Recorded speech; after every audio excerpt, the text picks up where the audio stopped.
Hello, good evening and welcome to Spring Global on Western Spring Television. Now the headlines. Presidential Election Petitions Tribunal adjourns Labour Party's petition against Tinubu to May 17th.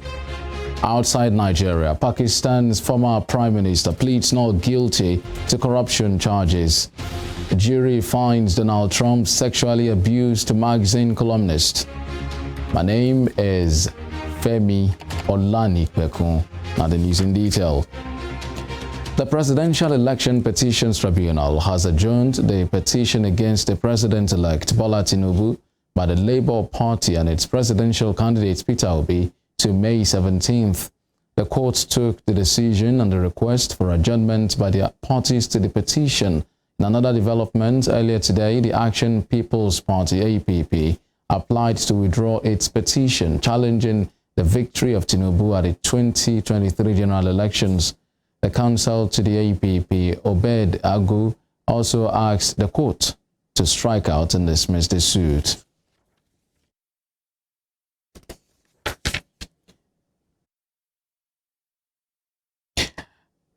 Justice James Omotosho of the Federal High Court, Abuja, has given an order of perpetual injunction restraining the National Broadcasting Commission, NBC, from imposing fines on broadcast stations in the country. Justice Omotosho also set aside a 500,000 naira fines imposed on each of the 45 broadcast stations on March 1st, 2019. Delivering the judgment, Justice Omotosho described NBC's act as being ultra-vires. He also held that NBC, not being a court of law, had no power to impose sanctions as punishments on broadcast stations. Justice Omotosho also said the commission did not comply with the law when it sat as a complainant, and at the same time the court and the judge on its own matter. NBC had on March 1st, 2019 imposed the sum of 500,000 naira each on 45 broadcast stations in the country over an alleged violation of its code.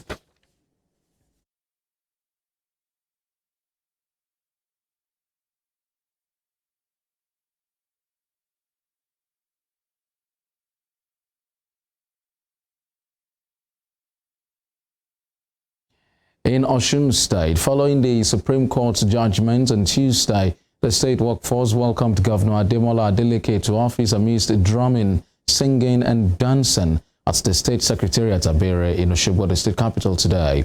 The workers all attested that Adeleke has been a people's governor whose victory deserves to be celebrated. Our reporter, Olayinka Ali, was at the State Secretariat and our reports.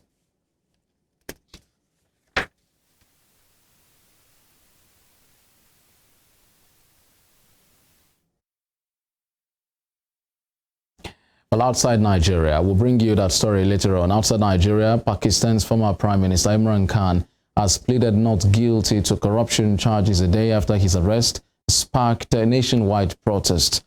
Police say nearly 1,000 people have been arrested since Mr. Khan was held in Islamabad on charges which he denies.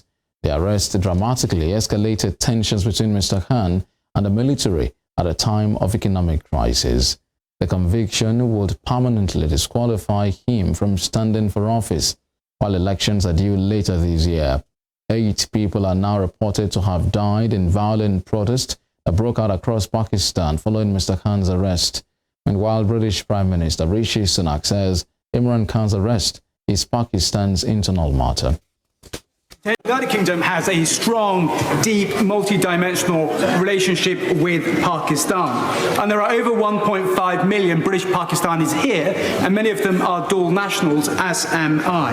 The Prime Minister will have seen the scenes coming out from Pakistan, the civil unrest where people have lost their lives due to the detention of the Prime Minister, Imran Khan. There are real concerns about the circumstances of his detention and the right to have a fair trial. The United Kingdom has in the past sent observers observers to hearings around the world to ensure natural justice is done. Has the Prime Minister considered that? If not, will he consider it? Prime Minister. Well, Mr. Speaker, I thank my honourable friend for his question. The UK, of course, has a long-standing and close relationship with Pakistan, and this weekend, especially as Commonwealth partners. The arrest of the former Prime Minister is an internal matter for Pakistan. We support peaceful, democratic processes and adherence to the rule of law, and we are monitoring the situation carefully.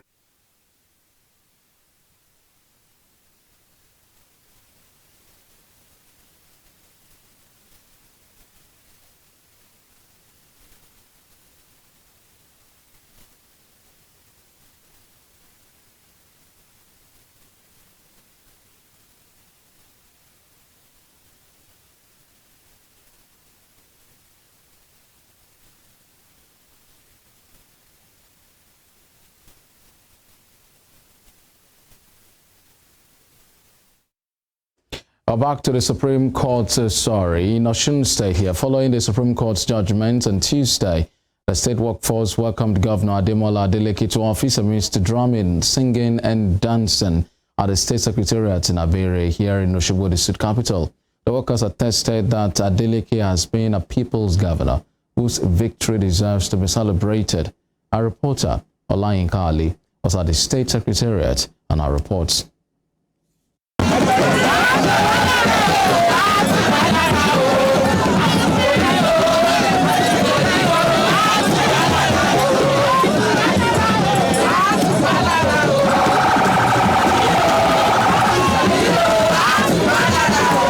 This was how the entire workforce of the Osun State Secretariat at Biri welcomed Governor Ademola Adeleke to office following his victory at the Supreme Court today.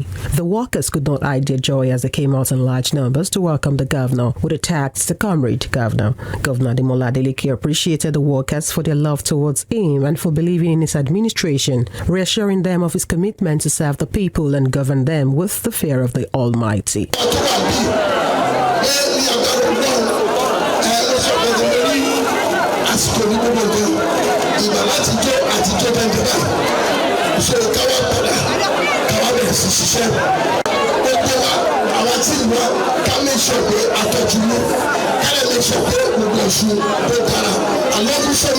The Deputy Governor, Kola Adewusi, could not stop appreciating the Almighty for their victory.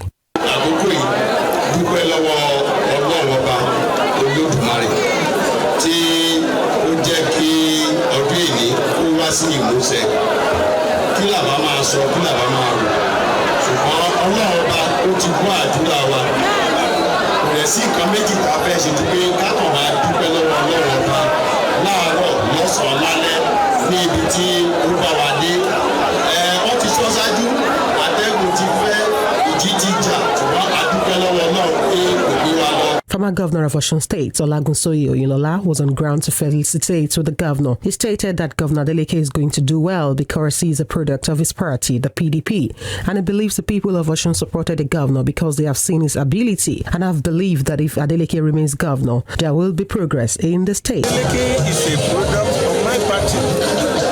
I am, by the grace of God, his predecessor in office. I believe the people of Osun voted PDP because they have seen what we can do. And they have believed that if we continue from where we stop, and I can say with every confidence that progress has returned to Osun State. So far, so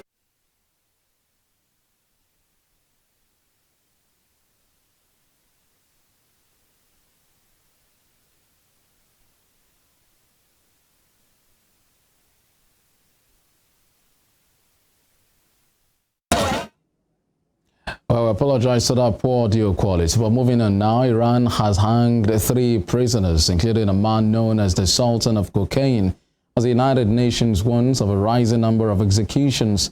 According to the official news outlets of the judiciary, which identified the group as the largest cocaine distribution cartel in the country, the men executed today were members of Panjak. The judiciary's Mizan News site said the leader of the group, Hossein Panjak, was 32 and had been involved with drug smuggling for a decade when he was arrested along with 5 other members in 2014 during a party he organized to celebrate his rising wealth. It said 1 kilogram of cocaine, opium and methamphetamine were confiscated during the arrest. The judiciary said the Supreme Court confirmed their death sentences but did not elaborate on their trials. In Europe, 2 teenagers have been sentenced to life in jail after they were found guilty of killing a 16-year-old boy who they mistook for a rival gang member. Vanushan Balakrishan and Ilya Suleiman, now both 18, stabbed Rishmeet Singh 15 times in November 2021 after chasing him down the road in Southall, West London. Balakrishan was sentenced to serve a minimum of 24 years. Suleiman was told they must serve at least 21 years, with both having their jail time reduced for the time they have already been in custody. They were found guilty in the march at the Old Bailey. The sentences I pass upon you are as follows. Vanushan Balakrishnan for the murder, detention at His Majesty's pleasure with a minimum term of 24 years. For the Section 18, detention at His Majesty's pleasure with a minimum term of 4 years. That's 2/3 of the notional determinate term. You have spent 524 days in detention on remand, which will count towards your sentence. So the minimum term is 24 years less 524 days. Ilyas Suleiman, the sentence I pass upon you for the murder is detention at His Majesty's pleasure with a minimum term of 21 years. You have spent 517 days in detention on remand, which will count towards your sentence. And so the minimum term is 21 years less 517 days. If the information which I've been provided with as to days in detention on remand proves to be inaccurate, then the prosecution or defence must notify the court so that the case can be relisted to correct the calculation as soon as possible. And in any event, in the United States, a jury in a civil case has found former President Donald Trump sexually abused a magazine columnist in a New York department store in the 1990s. But Mr. Trump was found not liable for raping E. Jean Carroll in the dressing room of Bergdorf Goodman. The jury also found Mr. Trump liable for defamation for calling the writer's accusations a hoax and a lie. It is the first time Mr. Trump has been found legally responsible for a sexual assault. A besieged Republican member of the U.S. Congress, George Santos, is facing criminal charges in a federal investigation. The New York congressman is under scrutiny in multiple jurisdictions over alleged financial misdeeds, lies about his biography, and other complaints. But federal prosecutors have not yet revealed the exact nature of the charges against him. Earlier, a federal probe into Mr. Santos has focused on finances and financial disclosures. Mr. Santos, who is a freshman lawmaker elected to the U.S. House of Representatives last November, has been embroiled in scandal since he took office. He has faced a series of allegations, including being accused of lying about his college degrees and his work experience, violating campaign finance and conflict of interest laws, falsely claiming his grandparents survived the Holocaust, and creating a fake animal charity he used to siphon away cash meant for veteran dying dog.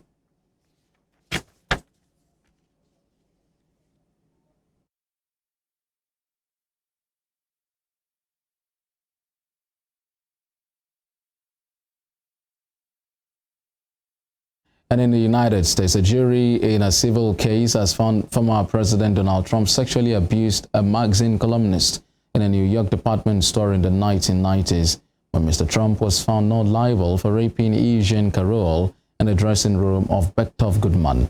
The jury also found Mr. Trump liable for defamation for calling the writer's accusations a hoax and a lie.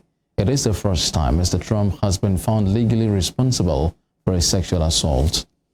A jury in a civil case has found former President Donald Trump sexually abused a magazine columnist in a New York department store.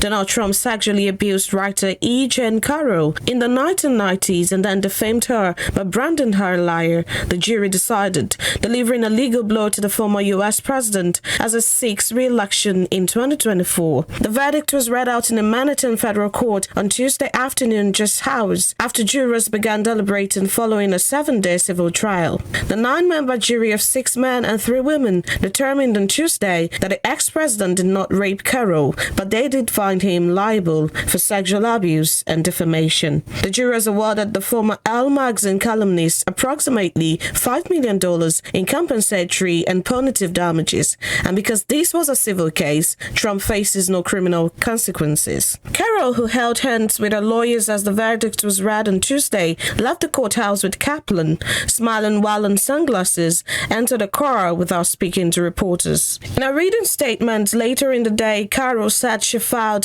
the lawsuit against Donald Trump to clear her name and to get her life back. She said the world finally knows the truth, and the victory is not just for her, but for every woman who has suffered because she was not believed. The former president, who has denied Ms. Carroll's accusations, did not attend the 2-week civil trial in the Manhattan federal court. This was a circus atmosphere, and having him be here would be more of a circus.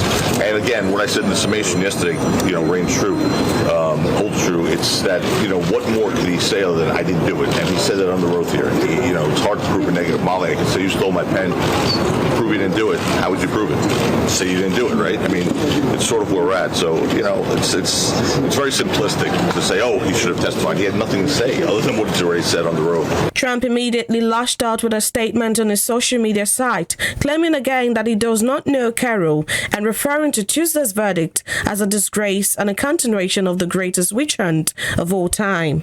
Mr. Trump's lawyer said the former president plans to appeal against the decision. The Access Hollywood team did not come into this case. There's a federal rule called 403 that balances out inflammatory and prejudicial things, and that certainly was one of them. So there's plenty of issues to appeal. And look, that's what happens, right? We're in one sense gratified, and I know some people in this camp are very happy that the rape claim was rejected, but I'm not, and I am happy about that certainly, but I'm not happy that he was not liable for anything whatsoever because on this evidence I think he should have been. The trial saw a tense cross-examination between Ms. Carroll and Mr. Trump's attorneys. Her legal team called 11 witnesses to corroborate her claims that Mr. Trump had assaulted her in the lingerie department of the luxury store in 1995 or 1996.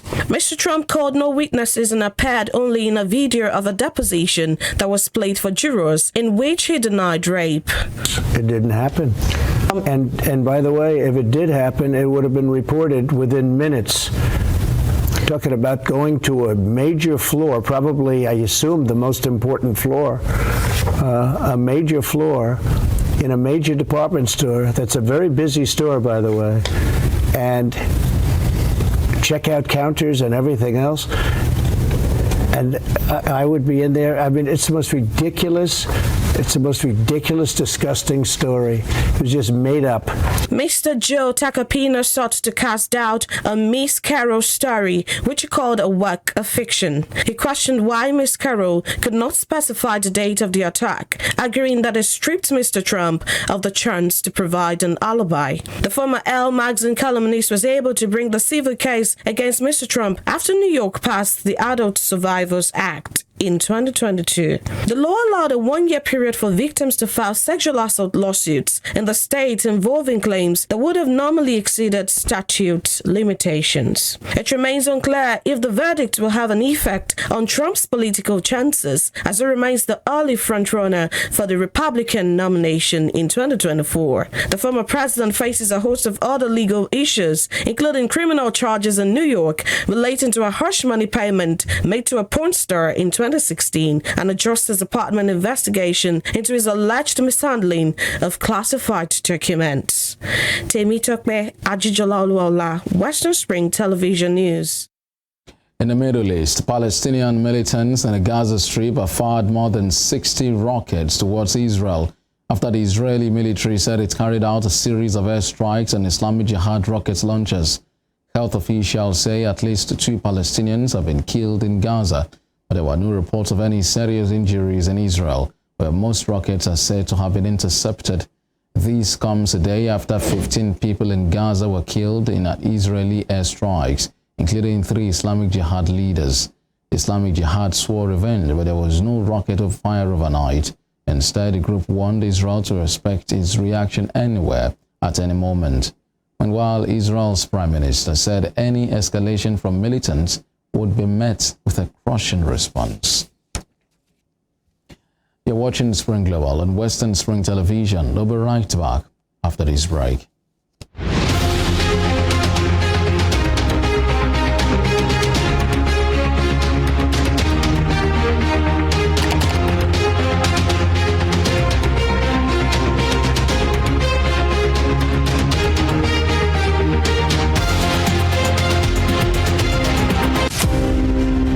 Funmilayo Ransome Kuti was an educationist and advocate of women's rights.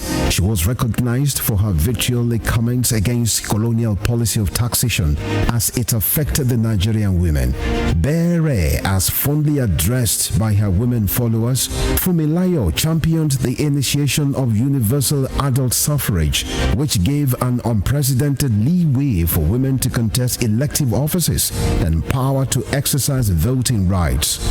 Married to a foremost educationist and teacher, Israel Oladoto Ransome Kuti, the first president of Nigeria Union of Teachers, Funmilayo Ransome Kuti was the mother of children who inherited her spirit of activism. Olufela Ande Ololari, the former, a renowned musical legend. She was the first female student of Abeokuta Grammar School and the first female to own and drive a car in Nigeria. The award recipient of Member of Order of Nigeria MON and Lenin Peace Prize, was born on 25th October 1900 and was killed on the 13th April 1978 by rampaging road soldiers in Lagos. Western Spring Television identifies Funmilayo Ransome Kuti as a watershed character in history.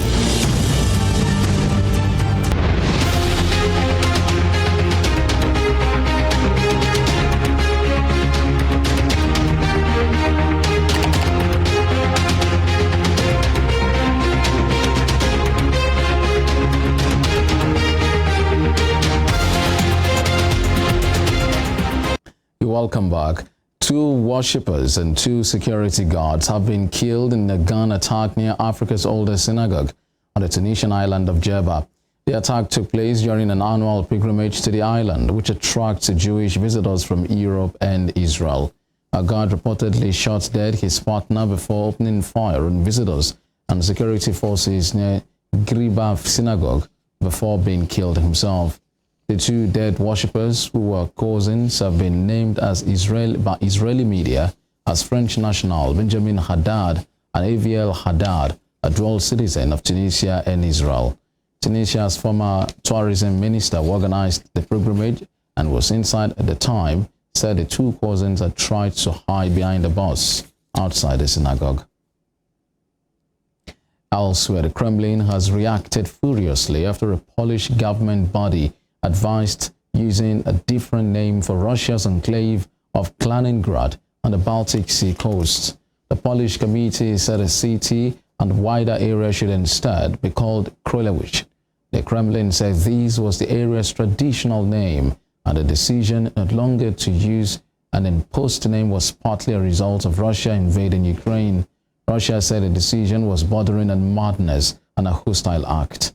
Kremlin spokesman Dmitry Peskov said throughout history of Poland has slipped from time to time into the hatred towards Russians. To some business stories now, President Muhammadu Buhari has sent a letter to the Senate seeking approval to take a loan to the tune of $800 million from the World Bank to cushion the effect of subsidy removal. This follows the federal government's April announcement of an $800 million World Bank grant extending targeting 50 million vulnerable Nigerians or 10 million households as part of its subsidy palliative measures. According to the Minister of Finance, Budget and National Planning, Zainab Ahmed, The disbursement of the grant is in light of the planned subsidy removal in June 2023. Ahmed underscored that engagements were ongoing with the newly established Presidential Transition Council and the incoming administration to drive the palliative program, which includes the need for buses, among other considerations. In the United States, prices for milk, airline tickets, and new cars fell last month, helping drive inflation to its lowest rate in 2 years. Official figures show that inflation was 4.9% over the 12 months to April. The fall comes after the U.S. Central Bank continuously raised interest rates to try and slow the economy, but it has hesitated to declare victory as prices for some items keep climbing. Housing, clothing, petrol, and used car prices all jumped from March to April. The Federal Reserve has raised interest rates by 5 percentage points since last March, bringing them to the highest level since 2007. The moves are intended to discourage people from borrowing, leading to a slower economy and easing the pressures pushing up the prices. A British national extradited to the U.S. last month has pleaded guilty in New York to a role in one of the biggest hacks in social media history. The July 2020 Twitter hack affected over 130 accounts, including those of Barack Obama and Joe Biden. 23-year-old Joseph O'Connor, known as Plug Walk Joe, pleaded guilty to hacking charges, carrying a total maximum sentence of over 70 years in prison. The hacking was part of a large-scale Bitcoin scam. O'Connor, who was extradited from Spain, hijacked numerous Twitter accounts and sent out tweets asking followers to send Bitcoin to an account, promising to double their money. O'Connor was charged alongside 3 other men over the scam. In 2020, an estimated 350 million Twitter users, saw suspicious tweets from official accounts of the platform's biggest users. And now sports. Captain Sergio Busquets has confirmed he will leave Barcelona at the end of the season after 18 years at the club. The former Spain midfielder has played 718 matches for Barcelona, the third most in the club's history. His list of honors won with the club includes 8 La Liga titles, 7 Copa del Rey, 7 Spanish Super Cups, and 3 Champions Leagues. Busquets joined the club in 2005 as a youth player, progressing to Barca's B side before making his first team debut under manager Pep Guardiola in a 2008 league game against Racing Santander. The defensive midfielder, who has also won 3 European Super Cups and 3 Club World Cups with the Spanish Giants, is on course to end his Barcelona career with a 9th league title. Erling Haaland's father, Alfie Haaland, says he was escorted from his seat at the Bernabeu because Real Madrid fans were not happy with his celebrations after Kevin De Bruyne's equalizer for Manchester City at the Champions League semi-final first leg. Video on social media appears to show Erling Haaland's dad taunting the home fans before being removed from his box. De Bruyne scored in the 67th minute to cancel out Vinicius Junior's opener. Haaland waved with both hands while smiling at the crowd below him, cupping his ears to the Real Madrid fans and gesticulating. Our reports in Spain suggested he threw food at the supporters, and while he tweeted today to say it was not true that he had thrown anything. And before we end Spring Global, here is a recap of our top stories. The Presidential Election Petitions Tribunal has adjourned the petition against the president-elect Bola Tinubu by the Labour Party and its presidential candidate Peter Obi to May 17th. And outside Nigeria, Pakistan's former Prime Minister Imran Khan has pleaded not guilty to corruption charges a day after his arrest sparked nationwide protests. A jury in a civil case has found former President Donald Trump sexually abused a magazine columnist in a New York department store in the 1990s. You can follow us on our social media handles on Facebook, Instagram, and Twitter at Western Spring Television. You can also watch us live on our YouTube channel at Western Spring Television. My name is Femi Olanikwekun. Good evening.